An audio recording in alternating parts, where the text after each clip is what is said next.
I have been watching you. You have to remember. I saw someone down there. He wasn't human.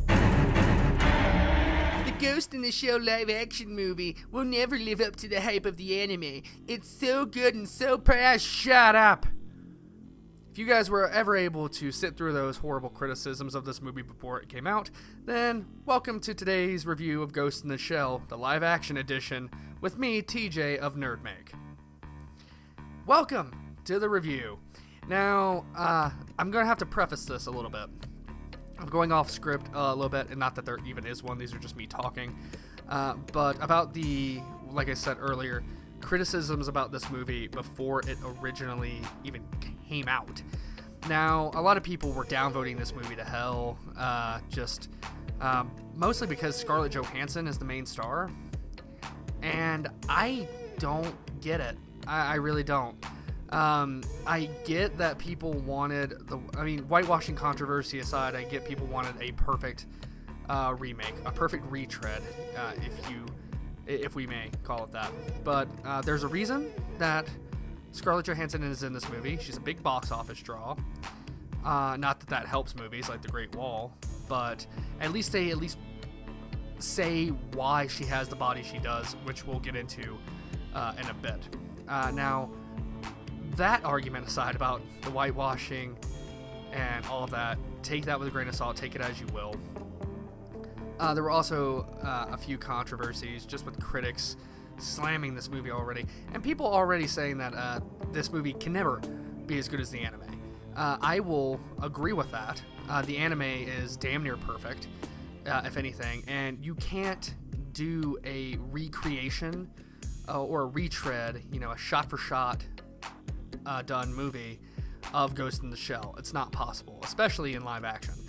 So there are just angles you can get with pen and paper and animation that you will never be able to get with a live action movie. And that's perfect.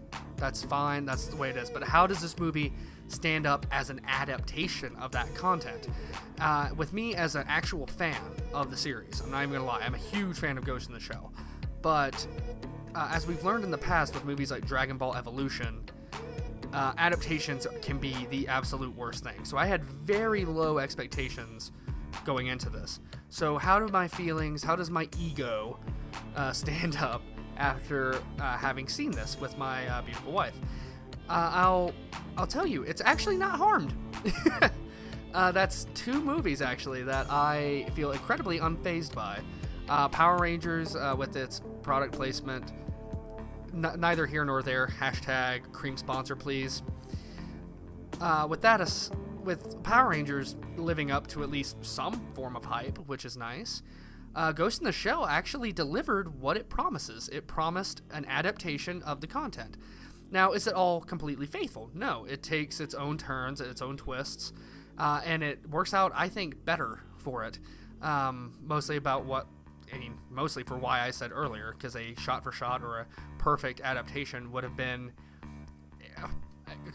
not only impossible, but it would have just been the same thing. And I don't want the same thing from this franchise. I want it to grow. I want different interpretations. That's the medium that we're in when bringing anime to the big screen. And I'm going to go ahead and say this. Ghost in the Shell is the best adaptation of an anime out there. If you are a fan of the series and you are expecting perfection from this movie, go elsewhere. You are not going to find it here. I did not find it here, and I did not expect to find it here. I expected at least some respect to the source material. I expected some respect towards the characters, and honestly, I expected a little bit of respect towards the visual aspect, which this movie nails. I came out of this movie thinking, if any cyberpunk movie does not engross me in the world as much as this one did, then it has failed. Blade Runner 2, I'm looking at you. You better have a world as engrossing as this one. The people felt real. It was just a regular situation. The weird buildings with the weird 3D digital signs were awesome. The visuals are great.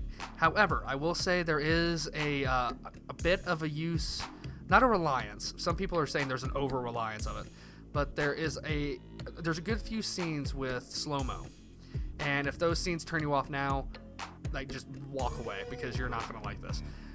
But with the slow-mo, at least for me, I really enjoyed it because it really gave more focus to the world around what was going on. And it really showed an attention to detail when you really got on those slow-mo scenes. Like, these things must have taken hours to get right, like with the CGI and all. And it shows, and it pays off, because I thoroughly enjoyed most of the scenes. Now, Scarlett Johansson, how does she do as Major, as the main character? She's fine. She's actually fine. Major was never really a, I don't want to say charismatic character. You would think she was, but not really. But she did have questions, and she did need to find answers. And Scarlett Johansson, for me at least, really brought the kind of monotone but then existential crisis feeling that this character needed. Now, as a robot, it would have killed it for me if she would have started crying or anything, and thankfully they didn't do that. They actually stayed pretty faithful to their own material, as well as the source. So that was really, really good to see that ScarJo, once again, I think this is the second time she's been an AI type character, which actually she's not an AI in this technically, but you get the point. This is the second robotic type character she's played. This and the movie Her from Spike Jonze, Jones, however you say his last name, with Joaquin Phoenix. And if you haven't seen Her, go look that one up. ScarJo does nothing but lend her voice to it, and she's pitch perfect the entire time.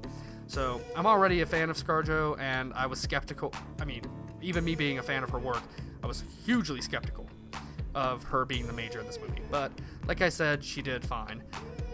The other characters, a lot of them are really minor. Bato, the guy who plays Bato, I cannot remember his name off the top of my head, but he is awesome. He does a fantastic job. He really makes you feel like you know an everyman type character in this world.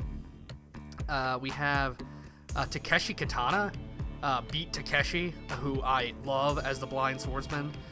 He is amazing in this movie, and he borders the line of cheesy, kinda, but not at all. Like, you can tell he is all business throughout this film. So the fact that they actually got a well-renowned Japanese actor Japanese director, actor, producer, writer, artist, singer, dancer, game developer, pretty much all of that. I'm not kidding. The fact that they actually went and got him to come in and do it, I felt great about it. And the original creators actually gave this film their blessing, which gave me a huge amount of confidence into walking into this film. So out of 10, a lot of people may ask how I'm going to rate this thing. I can't really go a lot into this without going to the spoiler territory, and even then the spoilers are going to be not very long, because a lot of this movie is, like I said, show don't tell. So how would I rate this?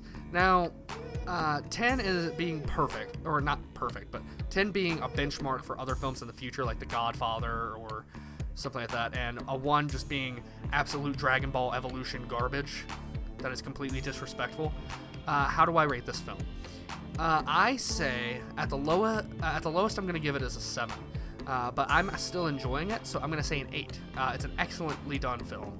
The cinematography is amazing. The acting gets across the message that it needs to, and actually more than a few times, I really felt for the characters, which I don't get to do often in this type of film. So yeah, I'm gonna give this film an 8 out of 10. Now, the thing barring it from getting way higher or even being legendary, I'm gonna go ahead and throw this out there. The acting is not spot on in all places. Some of the stuff you can really see just kind of meddling in the background with some of these characters. The villains especially, they're not weak. I don't want to say they're weak, but one of them in particular he was trying to be so badly hated Like, you could tell this actor was really trying hard to be the guy that you love to hate, and it does not work because I just end up hating him and most of his performance. But luckily, that's fine.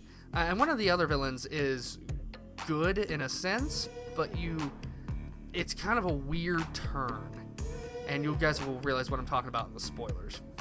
So again, I give this movie an 8 out of 10. I'm going to give this my personal stamp of approval.